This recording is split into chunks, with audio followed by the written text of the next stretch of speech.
Okay, friends, I want to share with you something on the trup in Vayakel that I saw in Rav Lapiansky's Sefer Mefirash V'Sayim Seichel. He says that, we have these two levels. I'm going to talk about that in the next segment. We have Nadva Ruchai and Nisa'ai Libai. We had those who their hearts generously compelled them, and we have those whose hearts were uplifted. Interestingly, the trup on Vayakel, Vayavayu kol ish asher nisa'ai libai esnachta. And they came, each person whose heart elevated them. V'chayel asher nadva ruchai oisai heviyu. And Rav Shamshon Falhirsch is troubled by the placement of the esnachta here. It says, Vayavayu kol ish asher nisa'ai libai. Every man whose heart elevated him came. Pause.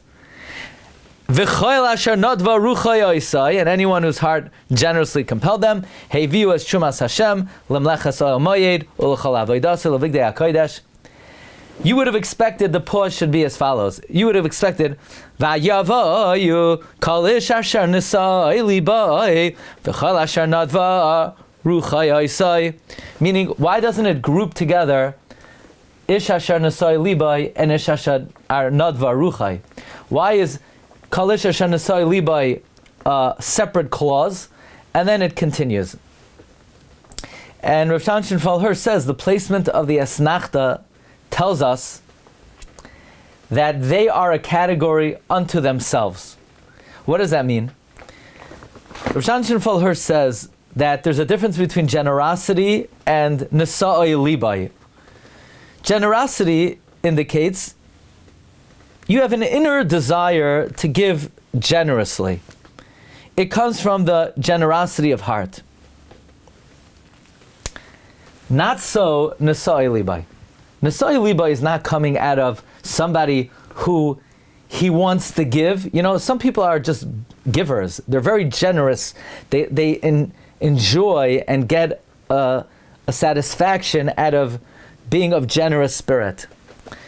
But the category of Nisa'ai Libai is a completely different category. The category of Nisa'ai Libai is somebody who is seeking Heichalatzus Ishes, like a personal liberation. He's seeking to activate the potential and the capabilities and abilities that lay dormant inside of him. It's not that he wants to give, that's generosity. Nisa'ai Libai is somebody who feels they're brimming with ability, capability, energy, and they want to unlock this potential. Rav Shamshon Falhirsch says that is a description of anybody who heard the call of Moshe Rabbeinu. When Moshe Rabbeinu said, Herzachai Yidden, we're building a Mishkan, that created an elevated spirit in every Jew that they want to elevate themselves, bring out their greatness, bring out their potential, bring out their ability and capability. A certain roimimus hanefesh that affected all of Klal Yisrael. In some, it expressed itself by craftsmanship. By some, it expressed itself in weaving, in building, or in generosity. But the beginning of the pasuk is Vayavoyu kol ish asher nisa'ai libai. All of Klal Yisrael, who's their heart elevated them, came. And by the way, one of the expressions was V'chal asher nadva ruchai oisai. But these are not two equal categories or two categories that are even remotely similar. The trup indicates that Kol ish asher nisa'ai libai is a madrega that stands on itself, and it's found, so to speak, uniformly in some sense across the spectrum of Klal Yisrael.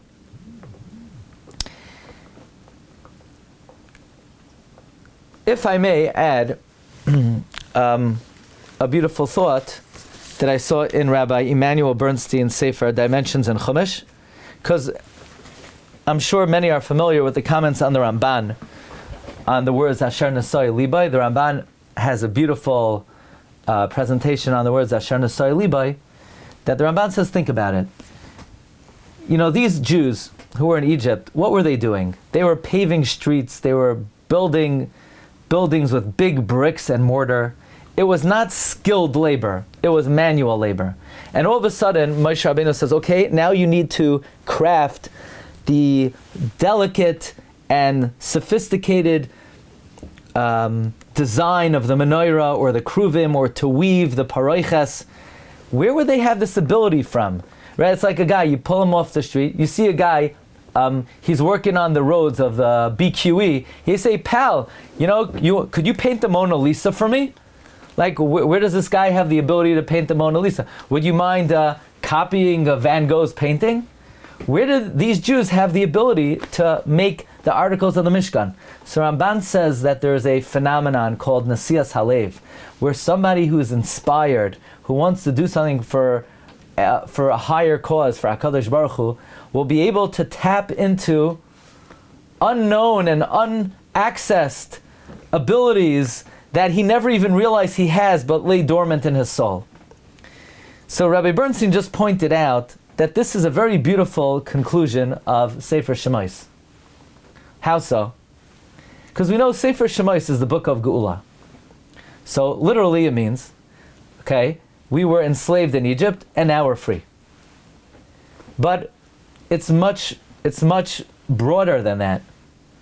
Because being enslaved in Egypt meant we had a very low morale and we had a slave mentality and we had no aspirations in life, and we were not only in the physical restraints of Mitzrayim, but we were in the personal constraints of the Meitzarim that placed upon us.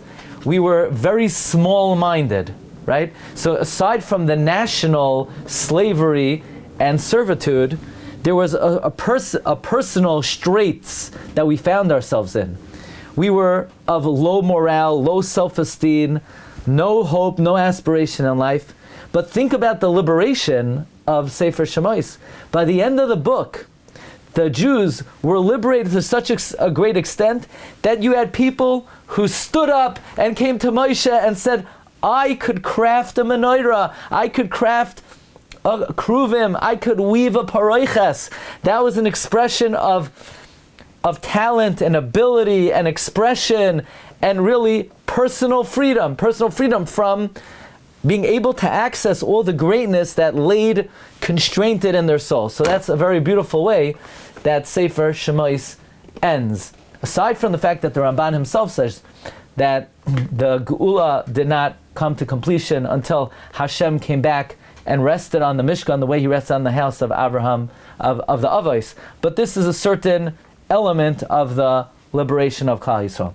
Okay, Rabbi Isai, that's what I have for you today. I wish you all a wonderful Shabbos. Kol Tov.